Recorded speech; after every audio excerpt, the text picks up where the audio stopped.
మనం మరి ఏపీలో చూసుకుంటే సక్సెస్ఫుల్గా ఎన్నికల పోలింగ్ అయితే ముగిసిపోయింది మేడం. మరి ఎన్నికల పోలింగ్ పైన మీ సమీక్ష ఏంటి? అలాగే నారా చంద్రబాబు నాయుడు గారు కూడా ఒక ట్వీట్ చేశారని విన్నాము. ఆయన ఏం ట్వీట్ చేశారు, దానిపైన మీ ఒపీనియన్ ఏంటి మేడం? ఫస్ట్ ట్వీట్ గురించి చెప్పుకుందామండి. ఆయన అన్నది ఏంటంటే, ఇవాళ ఒక చారిత్రక దినం ఆంధ్రప్రదేశ్లో. ప్రజలు వాళ్ళ అంటే ఈ డిటర్మినేషన్ తోటి వాళ్ళు వచ్చి ఈ విధంగా ఓటింగ్ సరళి పెరగటానికి వాళ్ళు దోహదపడ్డారు. వాళ్ళు అంతంత పెద్ద పెద్ద క్యూ లైన్లో నిల్చుని వాళ్ళు ఓటు వేసి తెలుగుదేశం కూటమికి మద్దతు తెలిపారు. ప్లస్ వాళ్ళకి సరైన లైటింగ్, అంటే ఇప్పుడు చీకటి పడుతోంది కాబట్టి వాళ్ళు ఇంకా క్యూ లైన్లో ఉన్నారు. సో క్యూ లైన్లో ఉన్నప్పుడు ఏంటంటే 6 గంటలు దాటిపోయినా కూడా వాళ్ళకు ఓటు వేసే అవకాశం వాళ్ళు ఇవ్వాలి. ఎవరు? రాష్ట్ర ఎన్నికల సంఘం వాళ్ళు. సో వాళ్ళకి సరైన లైటింగ్ పెట్టండి, అలాగే వాళ్ళకి కావాల్సిన సదుపాయాలు కల్పించండి అని ట్వీట్ చేశారు. అయితే ఇవాళ ఓటింగ్ సరళి విషయానికి వస్తే ఆంధ్రప్రదేశ్లో నిజంగానే ఇవాళ అసలు అద్భుతం జరిగిందండి.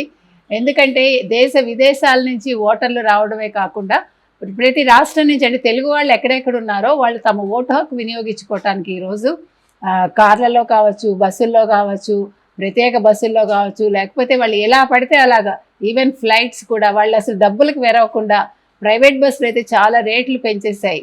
అయినా కూడా వాళ్ళు మేము ఎట్టి పరిస్థితులను మా ఓటు హక్కు వినియోగించుకోవాలి, ఈసారి ఒక కసితోటి వాళ్ళు వెళ్ళారండి.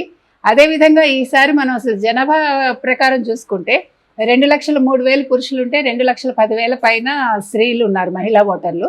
అదేవిధంగా యువత కూడా 10 లక్షల పైన ఉన్నారు, అంటే కొత్తగా ఫస్ట్ టైం ఓటు వేసేవాళ్ళు.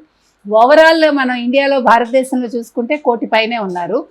తెలుగు రాష్ట్రాల్లో చూసుకుంటే తెలంగాణలో 10 లక్షలు, ఆంధ్రాలో 10 లక్షల పైన ఉన్నారు. సో ఇవన్నీ కూడా ఓటింగ్ సరళిని పెంచడానికి ఉపయోగపడ్డాయి. ఇంకొక విషయం ఏంటంటే, ఎవరికి వాళ్ళు స్వచ్ఛందంగా పొద్దున్న 6 గంటల నుంచి క్యూలో నిల్చుని, పెద్దవాళ్ళు అయితేనండి ముందేనో అసలు 7 లోపే వాళ్ళు వచ్చేసి వాళ్ళ ఓటు హక్కు వినియోగించుకోవటం నిజంగా మెచ్చుకోదగ్గ విషయం. అలాగే మహిళలు, స్త్రీలు, తర్వాత పిల్లలు అందరూ కూడా ఎప్పటికప్పుడు వస్తూ వచ్చారు. మీరు చూసుకుంటే 11:30 ఆ ప్రాంతానికి 20% పైన మనకు ఓటింగ్ పోలైంది. ఆ తర్వాత మధ్యాహ్నం మనం 1:00-1:30 చూసుకుంటే అది 40% చేరుకుంది. 3-3:30కి అది 55-60% వచ్చింది. ఇప్పుడు 75% దాటింది ప్రెజెంట్ అయితే. సో ఇది దేనికి మనం నాందిగా చెప్పుకోవచ్చు అంటే, అసలు ఆంధ్రప్రదేశ్ ఎన్నికలే ఈసారి మనం చెప్పుకున్నాం చాలా ప్రత్యేకంగా ఉన్నాయి. ఎందుకంటే అసలు ఆంధ్రప్రదేశ్లో ఈ వైసీపీ ఏదైతే ఉందో, జగన్మోహన్ రెడ్డి ప్రభుత్వానికి వ్యతిరేకంగా ఈ ఎన్నికలు అని చెప్పుకున్నాం. ఎందుకంటే ఒక కుటుంబంలోంచి ఇంట్లో వ్యక్తుల్ని, సొంత చెల్లిని, తల్లిని అందరినీ బయటకు పంపించి ఒక భార్యాభర్త ఇద్దరు కలిపి ఒక రాష్ట్రాన్ని అతలాకుతలం చేసి ఆ రాష్ట్రాన్ని వాళ్ళు దోచుకుని వాళ్ళు ఇప్పుడు మళ్ళా పదవి ఎలాగైనా పొందాలి అని ఆశించిన టైంలో ఒక చెల్లెలు బయటకు వచ్చి ఒక కడప లాంటి, అంటే కడప మీకు మొత్తం కడప, పులివెందుల ఇవన్నీ తీసుకుంటే వీళ్ళకి వైసీపీకి అంతకుముందు కాంగ్రెస్కి కంచుకోట అవన్నీ. అటువంటి కంచుకోటను బద్దలు కొట్టడానికి చెల్లెళ్ళు ఇద్దరూ కూడా కృషి చేశారు. ఆ చెల్లెళ్ళకి సాయం వాళ్ళ చెల్లెలు సునీత గారి మదర్ ఎవరైతే ఉన్నారో ఆవిడ వచ్చి వాళ్ళకి సపోర్ట్ చేయడం. తర్వాత విజయమ్మ గారు అమెరికా నుంచి లాస్ట్ మినిట్లో నా కూతుర్ని గెలిపించండి అని చెప్పడం. తర్వాత అంటే కొడుకుని మీరు గెలిపించకండి అని ఆవిడ ఒక పరోక్ష సందేశాన్ని అందించటం. ఇవన్నీ కూడా ఊహించని పరిణామాలు. ఆంధ్రప్రదేశ్లో ఈసారి అసలు రాజకీయాలన్నీ కూడా చాలా భిన్నంగా సాగాయి. ఏ రాష్ట్రంలోనూ ఇలా ఉండదు. కొట్లాట్లు ఉంటాయి, రకరకాల సమస్యలు ఉంటాయి, కానీ ఇలా కుటుంబ సమస్యలు, కుటుంబంలోనే చీలికలు.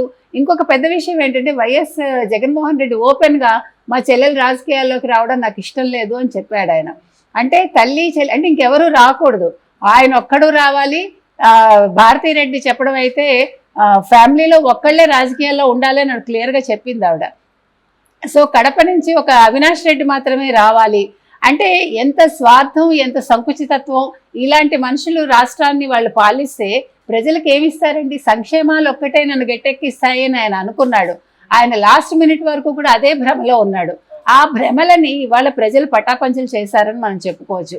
మీరు తెలంగాణలో తీసుకుంటే ఈయన కూడా పథకాలు ఇచ్చాడు, ఎవరు? కేసీఆర్ గారు కూడా, కానీ అవి గెలిపించలేదు ఆయన్ని. అంటే ఉచితాలు అనేవి కొంతవరకే అవసరం అవుతాయండి. నిజంగా మీరు ఇవ్వదలుచుకుంటే విద్య, వైద్యం ఇలాంటివి ఇవ్వాలి తప్ప వాళ్ళని సోమరులుగా చేయకూడదు. అవి చేశాడు ఆయన. ఆయన ఎక్కడ అభివృద్ధి చేయలేదు. అభివృద్ధి అంటే చెన్నై పోర్ట్ అంటాడు, లేకపోతే ముంబై పోర్ట్ అంటాడు, లేకపోతే చేయూత ద్వారా అంటే చేపలు పట్టడం 4 ఏళ్ళుగా 5 ఏళ్ళుగా నేర్పించాట చేయి పట్టుకుని. సో అలా చేయి పట్టుకుని నడిపించి చేపలు పట్టడం నేర్పించడమే చేయూత అంటాడు. అంటే ఈయన ఎంత అజ్ఞానమైన దశలో ఉన్నాడు. ఒక ముఖ్యమంత్రి స్థాయి వ్యక్తి మాట్లాడే మాటలు మనకి అసలు ఆయన ఇచ్చిన ఇంటర్వ్యూలో ఇచ్చిన ఒకే ఒక ఇంటర్వ్యూలో ఆయన మీద వచ్చిన ట్రోల్స్ కానీ ఆయన తెచ్చుకున్న ఒక అపవాదు కానీ ఎవరూ తెచ్చుకుని ఉండరు, ఏ ముఖ్యమంత్రి కూడా. సో ఒక ఐటీ డెవలప్మెంట్ లేదు, ఒక అభివృద్ధి లేదు, ఒక పరిశ్రమ లేదు, ఉన్న పరిశ్రమలు తరలించేశాడు. ఇవన్నీ కూడా ఓటర్ల మీద ఈరోజు ప్రభావం చూపించాయండి. ప్రజలు భయపడ్డారు. నెక్స్ట్ ఈయన వస్తే మనకి ఇంకొకటి ల్యాండ్ టైటిలింగ్ యాక్ట్ అనేది ఇంకా చాలా పెద్ద ఇంపాక్ట్ చూపించింది. అది ఆయన ఊహించలేదు. మరి ఎవరు సలహా ఇచ్చారో మనకు తెలీదు. ప్రజల అదృష్టం కొద్దీ ఒక వారం ముందు దాని గురించి తెలవటం, అది ఆయన మీద నెగిటివ్ ఇంపాక్ట్ చూపించింది. ఇంకొక విషయం ఏంటంటే, ఈయన ఒకప్పుడు పెట్టుకున్న ప్రశాంత్ కిషోర్ లాంటి వాళ్ళే నిన్న ఒక ఇంటర్వ్యూలో చెప్పారు ఆయన. సో నేను ముందే చెప్పాను ఈయన గెలవడు అని, 51 సీట్లు రావటమే కష్టం అని చెప్పాను. మీకు ఈ పథకాలు ఒకటి మిమ్మల్ని గట్టెక్కించమని చెప్తే ఆయన నమ్మలేదు. నేను ప్రజలకి డబ్బులు వేస్తున్నాను, అదే నన్ను గెలిపిస్తుంది అన్నాడు. ఈ రోజు చూసుకుంటే నాకు 155 సీట్లు వస్తాయని ఆ రోజు చెప్పాడు. కానీ ఇవేవి గెలిపించవండి. అసలు నేను వాలంటీర్స్ వ్యవస్థ నేను పెట్టలేదు, ఈ పథకాలు నేను చెప్పలేదు, ఆయన డెఫినెట్గా ఓడిపోతాడు అంటే ఈయన డబ్బులు తీసుకుని మాట్లాడుతున్నాడు అని చాలామంది అన్నారు. అయితే విజయమ్మ గారు మాట్లాడారు కదా, మరి కొడుక్కి వ్యతిరేకంగా కూతుర్ని సపోర్ట్ చేస్తూ విజయమ్మ గారు డబ్బు తీసుకున్నారా అని ప్రశ్నించాడు ఆయన. సో ఓవరాల్గా మీరు చూసుకుంటే ఈరోజు ఆంధ్రప్రదేశ్ అనేది అసలు ఎన్నికలు ఎంత ఉత్సుకతతో, లేకపోతే ఒక చాలా అందరూ కూడా ఆంధ్రప్రదేశ్ మీద ఇవాళ దృష్టి పెట్టారండి. మొత్తం మనకి రాష్ట్రంలో ఇన్ని ఎన్నికలు జరిగాయి కానీ ఎప్పుడూ కూడా ఇటువంటి వాతావరణం మనం చూడలేదు. అదేవిధంగా మీరు తీసుకుంటే వంగా గీత, ఇవాళ ఒక అతను ఒక కండువా కప్పుకున్నాడు, ఎర్ర కండువా అని ఆవిడ ఉలిక్కి పడింది.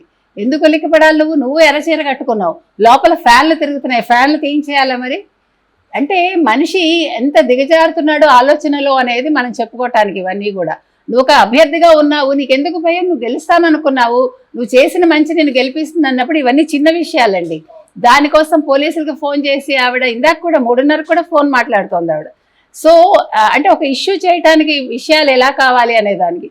అదేవిధంగా మనకి ఇతను ఎవరు, శివకుమార్, అన్నాబతుల శివకుమార్, అక్కడ ఉండే ఒక ఓటరు నువ్వు లైన్లో రా అన్నప్పుడు ఒక పెద్ద మనిషి అయితే కనుకైతే అతను ఒక ఎమ్మెల్యే క్యాండిడేట్ ఎలా మాట్లాడాలి? కాదండి నేను కొంచెం తొందరగా వెళ్ళాలి, ఏమనుకోవద్దు, నన్ను ముందుకు వెళ్ళనివ్వండి అంటే అయిపోతుంది. నువ్వు ఏ అహంకారంతో కొట్టావు? అందుకే నువ్వు ఫలితం అనుభవించావు. ఇదే మనం గాంధీ కాలంలో లేము, ఒక చెంప చూపిస్తే ఒక చెంప మీద కొడితే ఇంకో చెంప చూపించమని. ఇప్పుడు 2 చెంపలు వాయగొడతారు వాళ్ళు. సో దానికి నీ కార్యకర్తలు ఆయన మీద తిరగబడి, సో అందుకే నీకు తగ్గట్టుగానే అయింది. నిన్నేమో ఆ ఇంట్లో కూర్చోబెట్టారు, హౌస్ అరెస్ట్ చేశారు, అయినా కూడా నువ్వు బుద్ధి లేకుండా మళ్ళీ వీడియో రిలీజ్ చేసి ప్రజలు నవ్వుకుంటున్నారు. నువ్వు తప్పు చేసి ఎదరవాళ్ళ మీద అంటావేంటి? అసలు అతను ఏం మాట్లాడలేదు. ఎస్సీ ఎస్టీలను తిట్టాడు, లేకపోతే మరొక ముస్లిమ్స్ని తిట్టాడు, ఆయన అర్థం లేని మాటలు మాట్లాడాడు, అట్లా మాట్లాడాడండి. అలాగే మీరు చూసుకునే నరసరావుపేటలో గొడవలు. సో ఎక్కడెక్కడ క్యాండిడేట్స్ ఓడిపోతావు అనుకుంటున్నారో అక్కడ గొడవలు సృష్టిస్తున్నారండి.